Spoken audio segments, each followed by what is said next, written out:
this one cliche, good teams find a way to win, bad teams find ways to lose.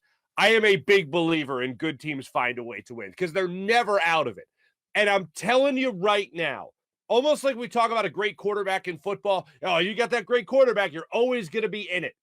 I felt like no matter what, even when Alcantara was dominating last night, get to the bullpen and good things are going to happen to this team.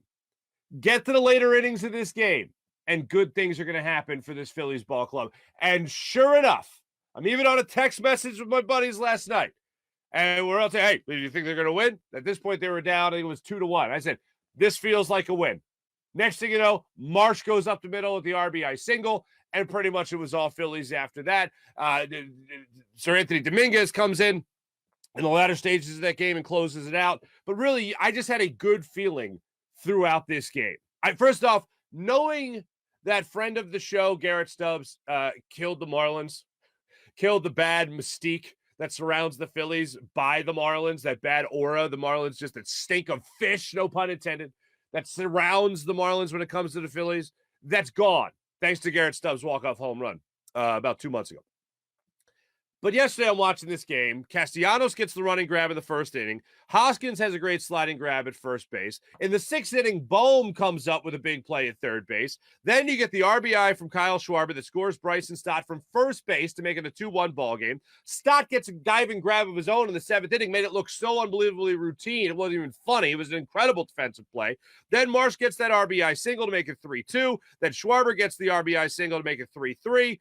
Marsh, unfortunately, gets doubled up on the Hoskins humpback liner in the eighth inning, and it's 2 outs. And all of a sudden, you got 2 outs, runners at the corners. JT Realmuto steps to the plate, and I'm like, all right, just find a way to get out of this. Still felt like a win to me, by the way. At this point, it was 3-3. And JT Realmuto, that hot-hitting catcher, former Marlin himself, slaps one to left field for the game-winning RBI single, and that's when Sir Anthony Dominguez came in the ninth inning to close things out. Throughout that, it just felt like it was a matter of time before the Phillies had a rally in them. And I can't remember too many instances in recent history, the last 10 years, where I just watched this Phillies team and said, they got this. I can't remember too many instances where the Phillies were down for as long as they were in a ball game and went, no problem. They got a run in them somewhere in this game. And it felt like a win. Noah Syndergaard's start did not feel like a win. Now, all in all, it wasn't bad. 2 runs, 2 earned runs in the time that he was out there. It wasn't terrible. It was, statistically speaking,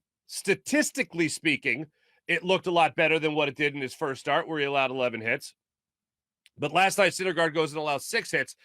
Remember after the 11 hits, I said, well, they were 11 hits, sure, but a lot of it were dunks and a lot of guys off balance. And yeah, it was 11 hits and 11 hits and 11 hits, but he had guys off balance throughout. This time, this was like, I'd rather have the 11 hit game than the 6 hit game, because even in the 6 hit game, there were a handful of baseballs that were hit on the screws. Noah Syndergaard did not look particularly great in this start last night. Struck out 4, walked 2, gave up 2 earned runs in the 6 innings. So I'll take those starts. Statistically speaking, just looking at the box score, you would think it was a pretty damn good start for Noah Syndergaard. Watching the game, dinked and dunked, some good defense behind him, and you can do the equation however you like to do it in your head. Doesn't exactly equal out to the best start you want to get. But from a guy that could be your 5th starter, a guy that could be competing for the 3rd starter spot, a good start nonetheless. Bottom line, you look at the stats and go, okay, he had a nice start for himself. But you didn't feel great about him. You felt like maybe this was one hit away from things being blown open on a couple of different occasions, and that just didn't happen. Mainly because either Syndergaard was able to get out of a jam or your defense backed him up. Castellanos in the first inning, Hoskins in the second inning, things like that came up throughout this game. That made you feel good. But one thing...